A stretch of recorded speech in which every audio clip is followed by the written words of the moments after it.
Hai guys, kembali lagi di channel Study Room. Stay tune ya.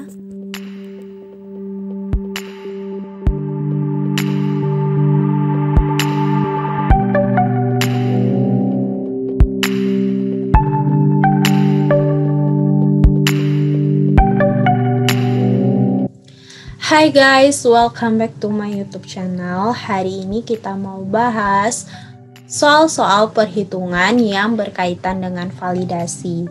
Hal yang pertama yang harus kita ketahui, validasi itu apa sih? Jadi, validasi adalah suatu tindakan penilaian terhadap parameter tertentu untuk membuktikan bahwa parameter tersebut memenuhi persyaratan untuk penggunaannya. Nah, perhitungan-perhitungan pada validasi itu bertujuan untuk membuktikan apakah tindakan penilaian atau tindakan pembuktian tersebut valid atau tidak. Nah, langsung saja kita lihat contoh-contoh soal berikut ini. Oke, contoh soal yang pertama, yaitu sebuah perusahaan melakukan pengujian akurasi dengan persamaan regresi Y sama dengan 200 tambah 50X dan data lainnya sebagai berikut. Ada luas area, konsentrasi awal zat dalam sampel, konsentrasi standar yang ditambahkan. Luas area setelah pengujian 3 kali berturut-turut ada 1950, 1970, 1915. Konsentrasi awal zat dalam sampel yang telah dihitung ada 25 ppm dan konsentrasi standar yang ditambahkan ada 10 ppm. Nah, hal yang pertama yang harus kita lakukan karena ini adalah 3 kali pengujian, kita harus menghitung luas area rata-rata. Luas area rata-ratanya adalah 1945. Kembali lagi ke soal, tentukan persen perolehan kembali dari data tersebut. A 100%, B 99%, C 98%, D 97%, dan E 95%. Berikut adalah cara penyelesaiannya. Nah, yang pertama yang harus kita lakukan adalah menentukan konsentrasi total sampel setelah penambahan standar. Bagaimana caranya? Yaitu kita hitung dari persamaan regresinya. Y sama dengan 200 tambah 50X. Nah, Y-nya kita ganti dengan luas area rata-rata setelah sampel dimasukkan ke standar, kemudian kita uji dengan sebuah alat. Luas area rata-ratanya adalah 1945, sama dengan 200 ditambah 50X. X di sini adalah konsentrasi total sampel setelah penambahan standar. Setelah dilakukan perhitungan, X-nya yaitu 34,9 ppm. Dari angka tersebut, barulah kita dapat menentukan perolehan kembali. Persen perolehan kembali dapat ditentukan menggunakan rumus konsentrasi total setelah penambahan standar dikurang konsentrasi awal zat dalam sampel per konsentrasi standar yang ditambahkan kemudian dikalikan 100%. Konsentrasi total setelah penambahan standar yang kita hitung sebelumnya yaitu 34,9 ppm dikurang konsentrasi awal zat dalam sampel yaitu 25 ppm ada pada soal per konsentrasi standar yang ditambahkan yaitu 10 ppm dikali 100%. Hasil akhirnya adalah 99%.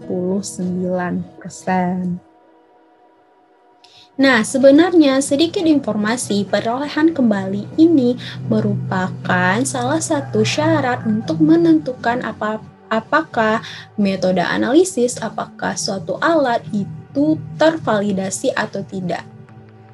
Menggunakan syarat akurasi, apakah hasilnya akurat atau tidak. Oke, selanjutnya soal yang kedua, yaitu Sebuah perusahaan melakukan pengujian presisi dengan data sebagai berikut. Presisi merupakan salah satu parameter validasi dan biasanya ini pada validasi metode analisis. Oke, lanjut pada soalnya. Dengan data sebagai berikut, yaitu Y sama dengan 17,785X ditambah 194,03. Kemudian standar deviasinya ada 0,91 dan luas areanya ada 1977. Tentukan persen koefisien variasi dari data tersebut.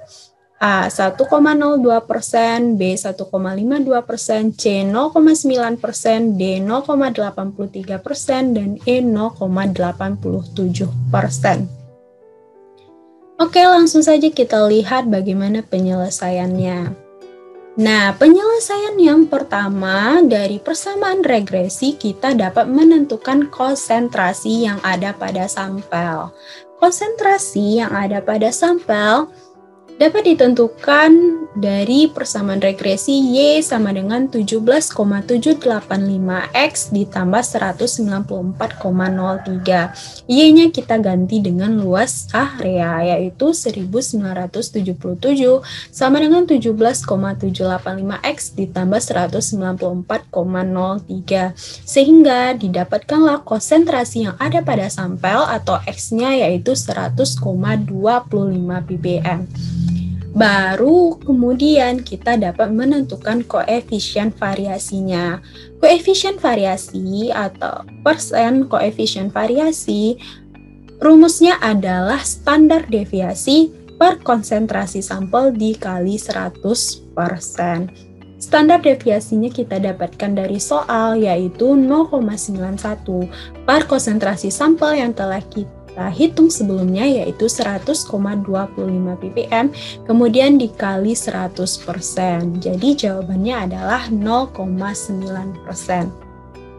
Sedikit informasi, koefisien variasi merupakan persyaratan untuk menentukan apakah suatu metode analisa ataupun alat itu presisi atau tidak. Syarat dari koefisien variasi diterimanya suatu metode analisis itu presisi yaitu kecil dari 2%.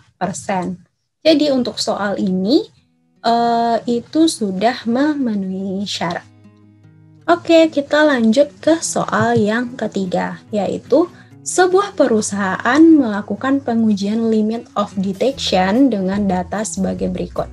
Y atau persamaan regresinya adalah 20X ditambah 194. Kemudian simpangan bakunya ada 58 mikrogram per mililiter. Kemudian tentukan LOD atau limit of detection dari data tersebut. A 9,9, B 8,1, C 9,5, D 8,4, E 8,7. Berikut adalah penyelesaiannya. Yang pertama, kita harus menentukan slope dari persamaan regresi tersebut. Dari persamaan regresi, kita dapat mengetahui dua informasi. Yang pertama ada intercept dan yang kedua ada slope. Slope itu sendiri adalah kemiringan dari kurva dan atau disebut juga koefisien untuk si X. Jadi di sini Y sama dengan 20X tambah 194. Yang terikat pada X itu merupakan slope atau kemiringan. Dan yang selanjutnya 194 itu adalah intercept. Maka slope dari persamaan regresi tersebut adalah 20. Kemudian setelah kita tentukan slope-nya, kita selanjutnya dapat menentukan LOD atau limit of detection dengan rumus K kali simpangan baku atau SB per slope.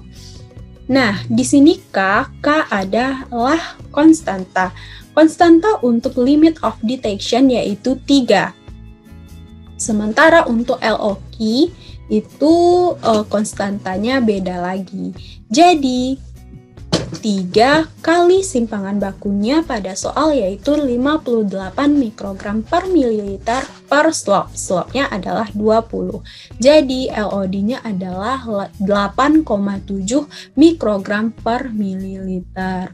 Jadi, alat tersebut dapat mendeteksi suatu sampel apabila konsentrasinya yaitu 8,7 mikrogram per mililiter.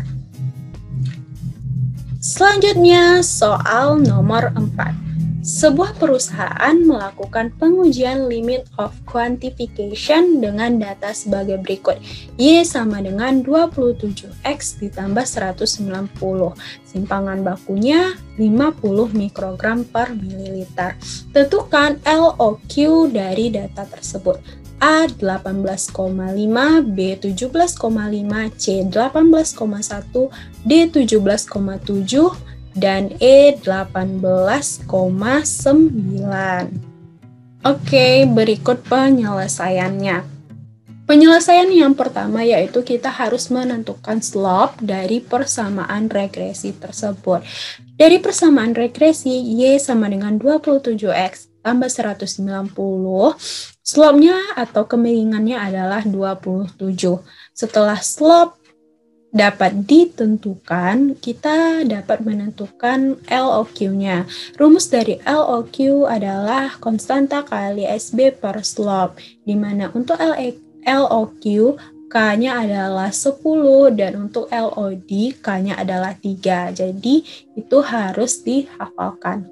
Selanjutnya 10 dikali 50 mikrogram per mililiter. 50 adalah simpangan baku yang ada pada soal per slope.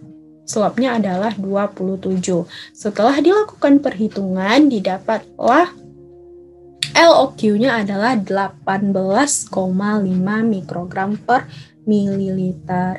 Nah, sebenarnya apa sih itu LOQ atau Limit of Quantification atau di bahasa Indonesianya adalah batas kuantifikasi, yaitu konsentrasi analit terendah dalam sampel yang dapat ditentukan dengan presisi dan akurasi yang dapat diterima pada kondisi operasional metode yang digunakan.